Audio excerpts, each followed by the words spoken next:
اللهم صل وسلم اللهم صل وسلم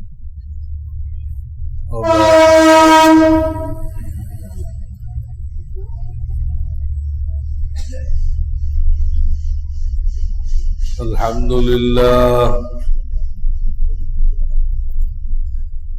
الحمد لله وكفى وسلام على عباده الذين اصطفى أما بعد فأعوذ بالله من الشيطان الرجيم بسم الله الرحمن الرحيم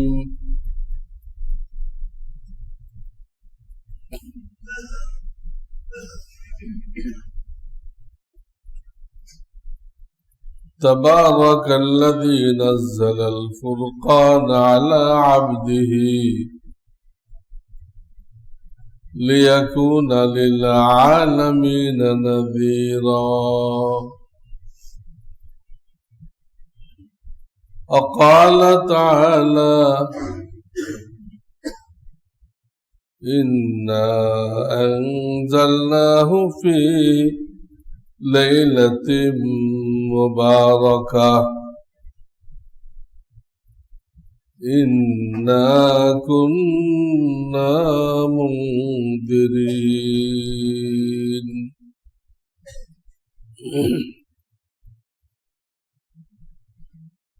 وقال النبي صلى الله عليه وسلم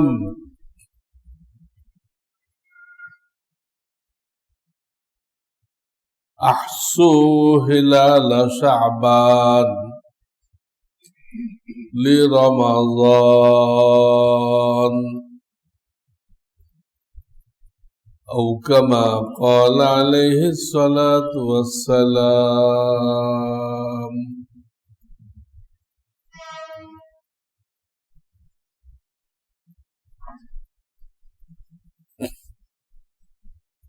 बुजुर्गान मुहतरम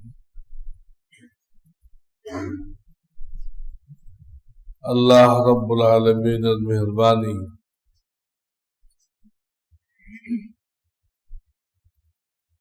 তিনি দয়া করে আমাদেরকে আহলে সুন্নাত ওয়াল জামাআত এর অন্তর্ভুক্ত করেছেন। সংক্ষেপে বলে সুন্নি। সুন্নির বিপরীত হল শিয়া। শিয়া তো মুসলমান না, শিয়া মুসলমান। এরা আমাদের এই কোরআনে কারিমকে মানে না, বলে এটা তো উসমান গনি রাদিয়াল্লাহু তাআলা আনহু লিখছেন।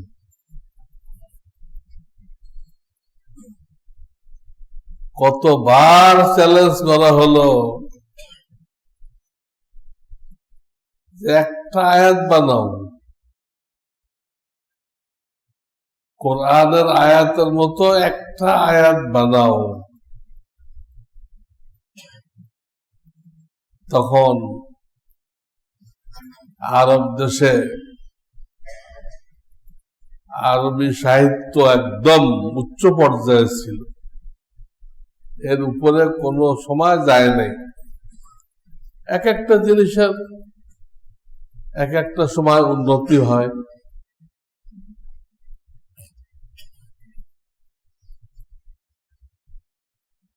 তো তারা অপারগ হয়ে গেছে এবং আল্লাহর সেই চ্যালেঞ্জ কিয়ামত পর্যন্ত থাকবে। যারা সন্দেহ করো বানাও, তোমরা তো পণ্ডিত, আরবি ভাষায় তোমরা তো পণ্ডিত, কোনো জবাব নেই। কত রকম আপত্তি করতে পারে, কিন্তু চ্যালেঞ্জের কোনো জবাব নেই। একটা আয়াত যখন কেউ বানাইতে পারলো না, এত বড় কোরআন শরীফ উসমান গনি রাদিয়াল্লাহু তাআলা আনহু লিখে দিলেন।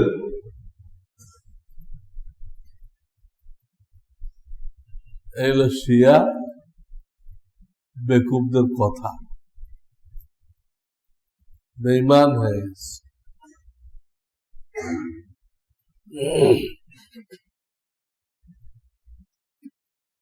আল্লাহর মেহরবানি আমরা সঠিক ফিরকা আহলে সুন্নাত ওয়াল জামাত সেই দলভুক্ত আছি।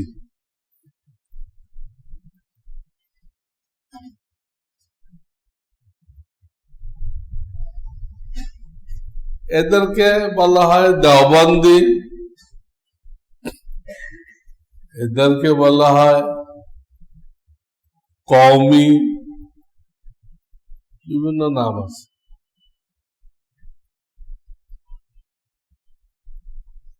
কিন্তু আশ্চর্য কথা, আমাদের এই নামটা আমাদের ভিতরে চর্চা না থাকায় এটা চুরি করে নিয়ে গেছে বেদাতিরা।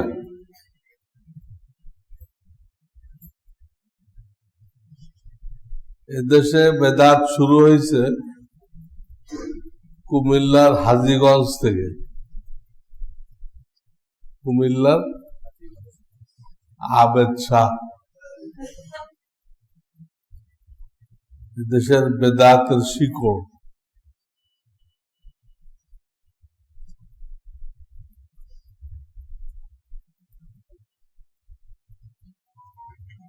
এখন আলহামদুলিল্লাহ সেখানে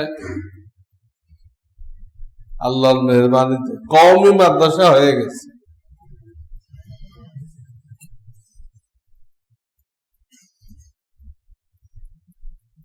এবং তারাই ওই বিশাল মসজিদ দেখাশোনা করে। এখন আর আবেদ শাহর ভণ্ডামি ওখানে নেই।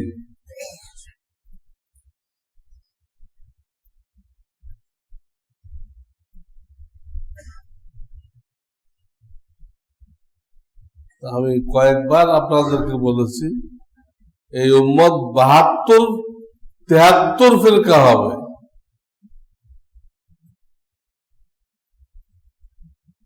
বাহাত্তরটা দজকে যাবে দুই কারণে, তার বিশ্বাসও গলত, আমল হাত পায়ের আমল গলত। দিলের বিশ্বাসও ভুল, আমলও ভুল। আর যারা আহলে সুন্নাত ওয়াল জামাত, কুমিল্লারটা বুঝেন না, তোরা চুরি করে নিয়ে গেছে।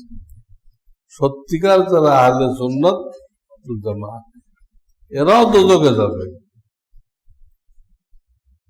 কিন্তু এরা এক কারণে যাবে, এটা হলো আমলের ত্রুটি। নামাজ পড়ে নেই ঠিক মতো, যাকাত দেয় নেই হিসাব করে, হালাল রোজগার করে নাই, বাপ মার দেখভাল করে নাই, এগুলো আমল। এরা আকীদার কারণে, আকীদা মানে বিশ্বাস, বিশ্বাসের ত্রুটির কারণে এই যে একটা দল জান্নাতি, এরা দোজখে যাবে না। আকীদা ঠিক আছে, ত্রুটি আমলের। কিন্তু বর্তমানে এই ত্রুটিটা এত বেশি হয়ে গেছে যে মানুষ, আমাদের দলের মানুষরা গুনাহকে গুনাহ মনে করতেছে না। এই যে ছবি তোলে, অবস্থা দেখলে মনে হয় সে এটাকে কোনো গুনাহই মনে করছে, একদম জায়েজ। নাউযুবিল্লাহ মিন যালিক।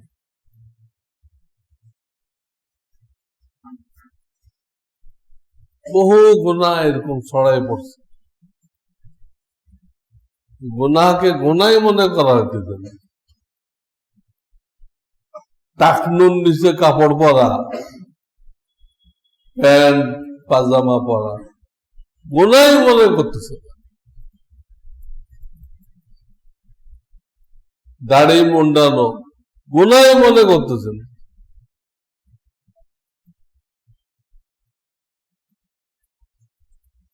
মেয়েরা হিজাব ছাড়া চলা গুনাহই মনে করতেছে না।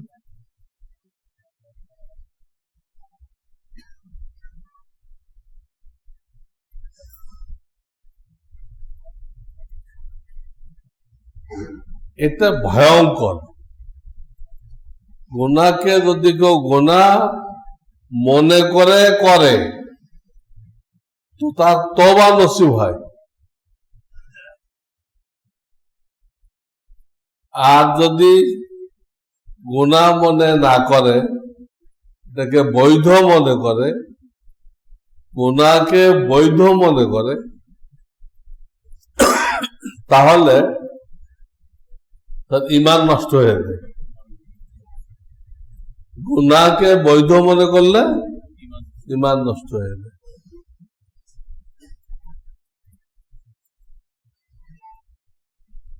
তো আমরা যদিও আহলে সুন্নাত ওয়াল জামাত, কিন্তু গুনাহ এত ব্যাপক হয়ে গেছে আমাদের মধ্যে যে আমাদের বাহ্যিক সাদৃশ্যতা ওই ৭২ ফিরকার একটা ফিরকার সাথে হয়ে গেছে। সেই ফিরকার না আমরা, কিন্তু এরকম বেপরোয়া ভাবে গুনাহ করা, এই দিক দিয়ে ওই ফিরকাটার নাম হলো মুরজিয়া।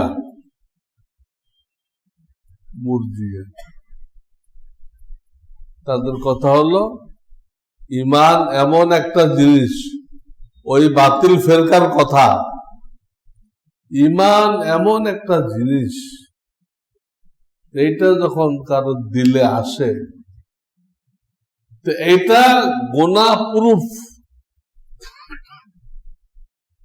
কোন গুনাহ তাকে টাচ করতে পারে না। যত গুনাহ করুক কিচ্ছু গুনাহ হবে না, গুনাহ প্রুফ। মুমিনের কোনো গুনাহ হইতে পারে না, যখন কাফেরের কোনো নেকি হইতে পারে না। কাফের নামাজ পড়লে কি নামাজ হবে? হিন্দু নামাজ পড়লো তো নামাজ হবে? ওটার সাথে তুলনা করে কাফেরের জন্য কোনো নেকি হয় না, মুমিনের গুনাহ হয় না। সমস্ত গুনাহ তারা করতেছে, গুনাহ তো হবে না, করলে অসুবিধা কি? আমাদের কিন্তু বাহ্যিক ভাবে ওদের সাথে সাদৃশ্যতা হইতেছে, এটা ক্ষতিকর, মারাত্মক ক্ষতিকর।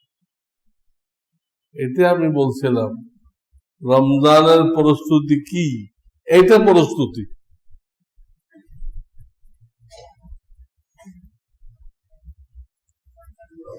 গুনাহ কি প্রথম জানা, কিতাবুল ঈমান যে বইটা, এর ৪র্থ অধ্যায় তালিকা দেওয়া আছে। আগে জানা, তারপরে নিজের জিন্দেগির সাথে মিলানো, এর কোনটা আমার মধ্যে আছে কিনা মিলানো। 3 নম্বরে যেগুলো আছে এইগুলো বাদ দেওয়া। এইটা হলো রমজান যে আসতেছে, 12 মাসের মধ্যে শ্রেষ্ঠ মাস, এই মাসের প্রস্তুতি। যখনই রমজানের চাঁদ দেখা যাবে তখন থেকে যে খায়ের ও বরকত নাযিল হওয়া আরম্ভ হবে।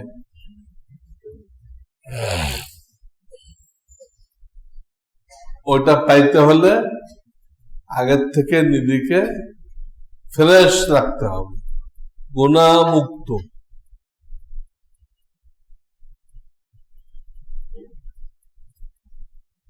গুনাহ মুক্ত। বাদশাহ তো সবাইকে আতর দিবে ঘোষণা করছে, কিন্তু আপনাকে এমন পাত্র দিয়ে নিতে হবে যে পাত্রে আতরটা দিলে কাজে লাগবে। আপনি লয়ে গেছেন এক শিশি ময়লা ভরা, বাদশা দিবে? বাদশাকে দোষ দেওয়া যাবে না। আপনি ওয়াদা করলেন, আমাকে দিলেন না, আরে তোমার দিলে লাভটা কি? আতর কোনো কাজে লাগবে? আতরটাকে বরবাদ করবা, নষ্ট করবা। আল্লাহ তো রমজানের চাঁদ দেখার সাথে সাথে এমন মুষলধার বৃষ্টির মতো রহমত বরকত দিবেন, পাওয়ার জন্য নিজেকে তৈরি করতে হবে। কয়েকটা গুনাহ এই মাত্র বললাম, আরো আছে,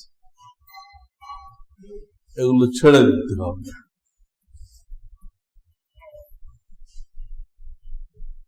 এই এখন যেটা চলতেছে এটা হলো শাবান। কি মাস এখন? এটা গায়ে মাখি ওই সাবান না, সিন তারপরে আইন, শাবান।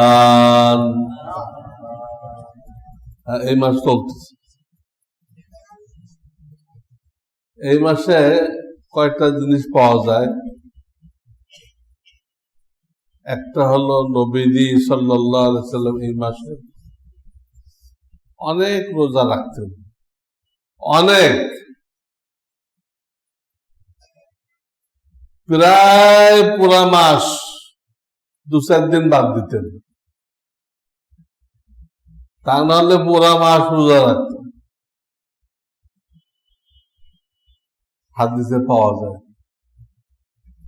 এত অধিক হারে রোজা আর কোন মাসে, রমজান তো পুরোটাই রাখতে হবে, এই মাসেও।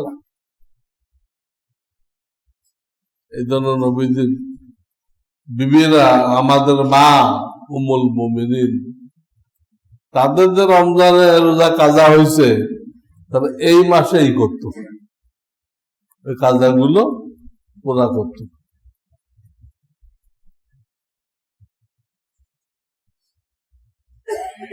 মাঝখানে করত না। বিবিদের যে একটা বন্টন থাকে, এই বন্টনটা রাত্রের ব্যাপারে, কয়েক বিবি থাকলে একটা বন্টন থাকে, যে রাত যার পাওনা তার কাছে থাকতে হবে, দিনের বেলায় কোনো বন্টন নেই। এই ভয় রাখতেন না, দিনে নবীরা আসেন আমার কাছে, তো আসি শোনেন আমি রোজা, তো দুঃখিত হবে, কাজা করতেন না। কাজা এই মাসে করতেন, হুজুর নিজে রোজা, রোজাদার কি যাবে নাকি বিবির কাছে? একটা আমল পাওয়া গেল রোজা। আর একটা আমল হলো এই মাসের তারিখ খুব বেশি খেয়াল রাখতেন যাতে রমজান নিয়ে পেশ না লাগে। আরবি মাস 29-30 এর বাইরে নেই। 29-এ চাঁদ দেখা গেলে 29-এ মাস গেল, পরের দিন আর এক মাস। চাঁদ না দেখা গেলে 30-এ মাস, 30-এ আর চাঁদ দেখা লাগবে না, দেখার কোনো প্রয়োজন নেই। দেখলে দেখতাম, নিষেধ নেই, প্রয়োজন নেই। নবীরা করতেন এবং শরিয়াতে এটা ফরজে কিফায়া, ফরজে যারা এই চাঁদের খবর রাখবে ফরজ আদায় করার সব পাবে। আজকালকার মুসলমানরা ওই জানুয়ারিটা জানে, কোরআনেরটা জানে, এখন আরবি কোন মাস কিচ্ছু কইতে পারবে, হিসাব রাখতে হবে। সওয়াবের কাজ, বহুত বড় সওয়াবের কাজ। আর মধ্যে আপনাদের ইন্টারভিউ নেওয়া হয় শাবানের আজকে কয় তারিখ, সবাই পারবে? সবাই পারবে?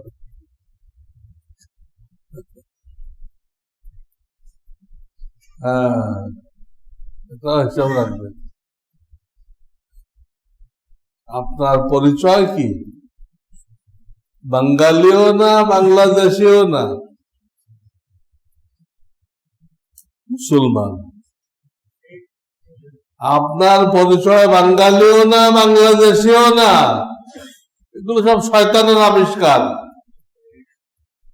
গণতন্ত্র শয়তানের আবিষ্কার। আব্রাহাম লিঙ্কন শয়তান ছিল, শয়তান না। অনেক মৌলবী আব্রাহাম লিঙ্কনের গণতন্ত্র দিয়ে ইসলাম কায়েম করতে চেয়েছে। কুফরি তন্ত্র দিয়ে ইসলাম কায়েম করবে, চিন্তা করেন। কোরআন তার নির্দিষ্ট তরিকায় কায়েম হবে, কুফরি মতবাদ দিয়ে ইসলাম কায়েম হবে না। চাঁদের হিসাব রাখতে হবে।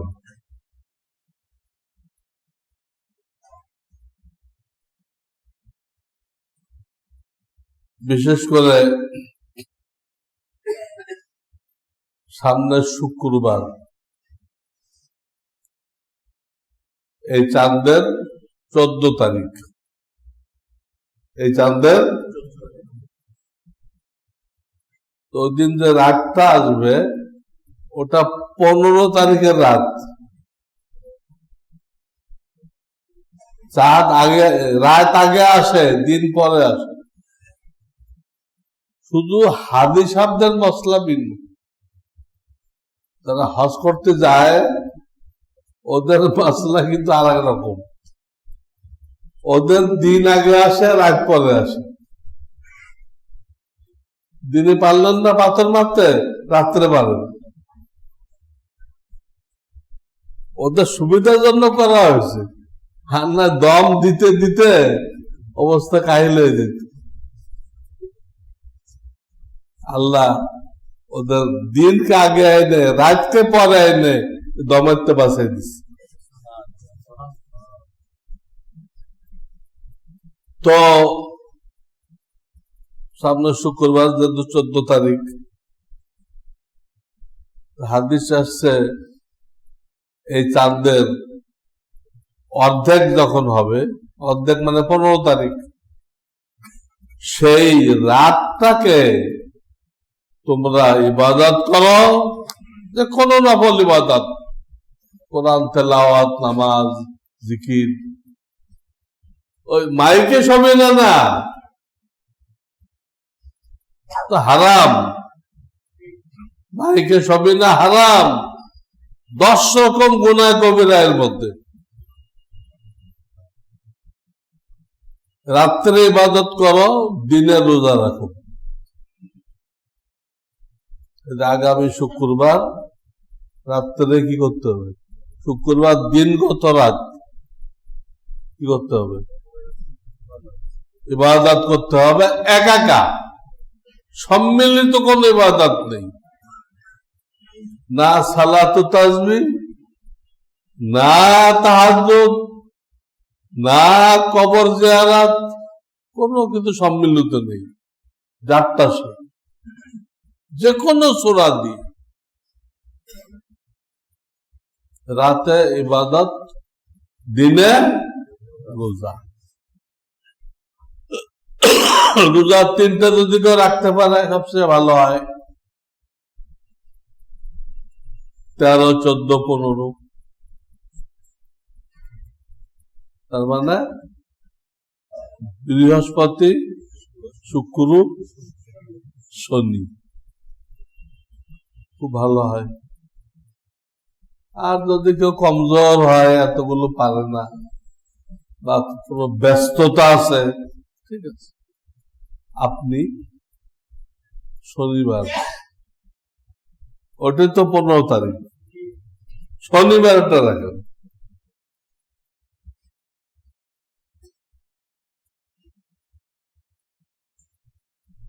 সবে বারাআত, বরাত না কিন্তু, বারাআত, বারাত মানে মুক্তি। এই রাত্রে আল্লাহ তাআলা অসংখ্য মানুষকে জাহান্নাম থেকে মুক্তি দেন। যাদের নামে জাহান্নাম লেখা হয়ে গেছিল ওগুলো আবার কেটে দেন। বারাআত শব্দটা কি?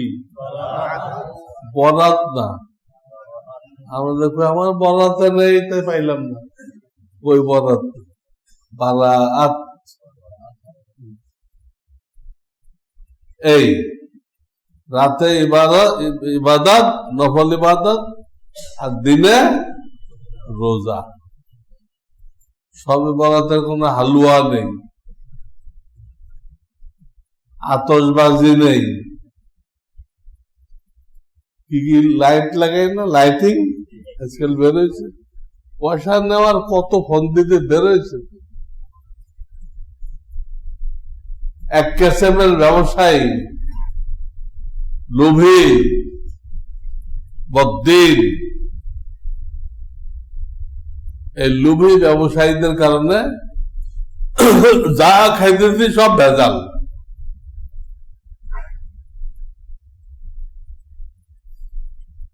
আর কিছু ওষুধ কোম্পানি আছে, এই সুযোগে ওরা খুব ওষুধ বিক্রি করতেছে।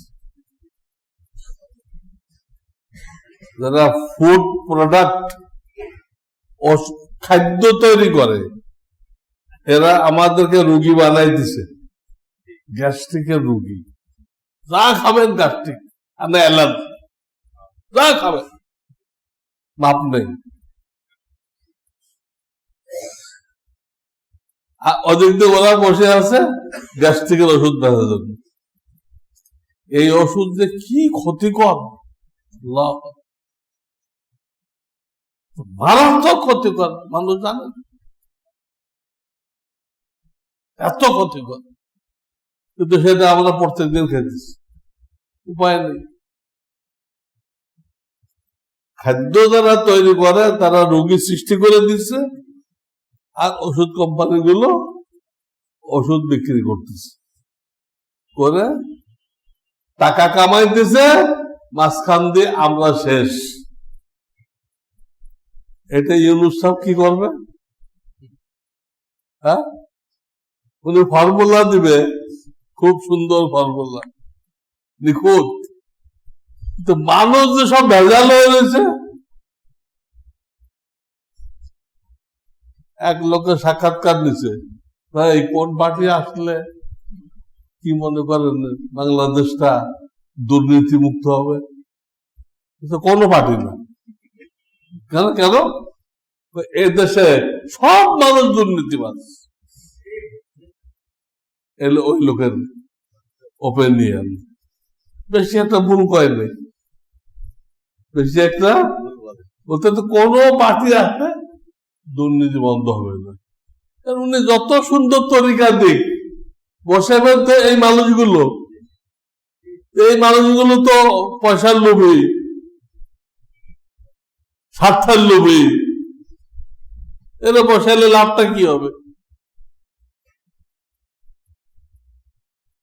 হ্যাঁ, জাপানতে খুব ভালো মেশিন আনলেন, খুব ভালো সুতা তৈরি হয়, তুলাও তো ভালো দিতে হবে না পচা?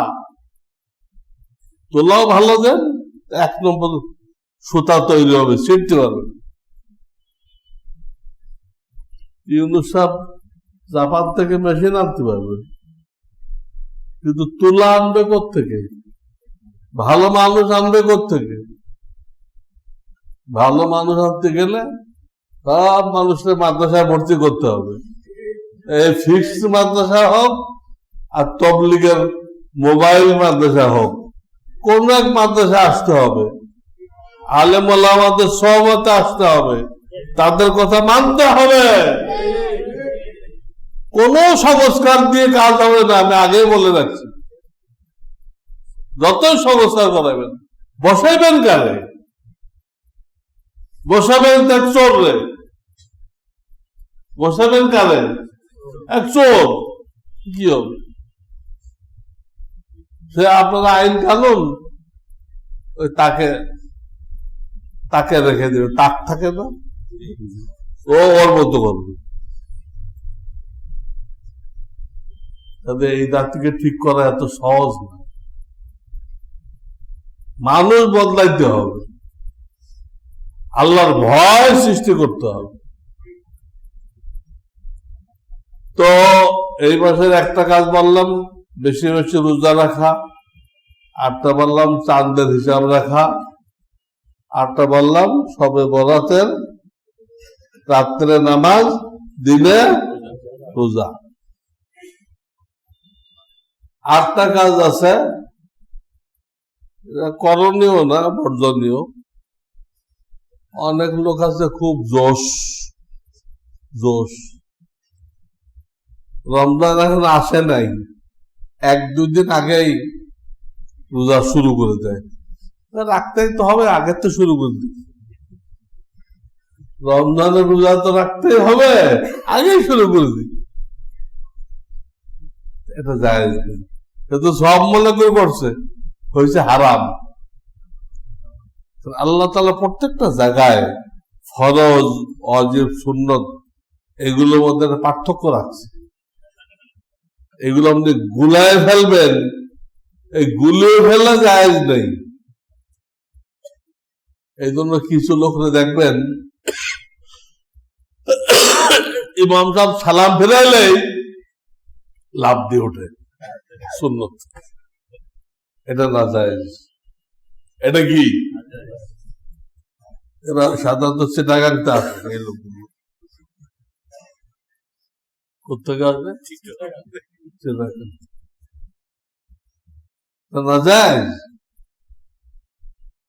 নবীজি বসে কিছুক্ষণ দোয়া কালাম পড়ো, ফরজের পরে 2-4 মিনিট কি করো, দোয়া কালাম পড়ো, তারপরে সুন্নত পড়ো। তুমি সালাম ফেরাই উঠে সুন্নত শুরু করে দিলা, তাহলে কি হয়ে গেল? ওই সুন্নতটা তো ফরজের সাথে মিলে, ফরজ ছিল 4 রাকাত, তুমি বানাইলে 8 রাকাত বা 6 রাকাত। জায়েজ নেই। ঠিক এইরকম রমজানের আগের তো শুরু করবেন, এটাও ঠিক। ঠিক রমজান যখন শরীয়ত সম্মত ভাবে প্রমাণিত হবে, তখন আপনি রোজা রাখতে আরম্ভ করবেন, তার আগে। তো ওই সম্পর্কে পরে বলা হবে, রমজান সম্পর্কে আমরা কিভাবে কাটাবো এগুলো সামনে বয়ানে আসবে আস্তে আস্তে ইনশাআল্লাহ। আল্লাহ তাআলা আমাদেরকে আমল করার তৌফিক দান করেন। ওয়া আখিরু দাওয়ানা আনিল হামদুলিল্লাহি রাব্বিল আলামিন।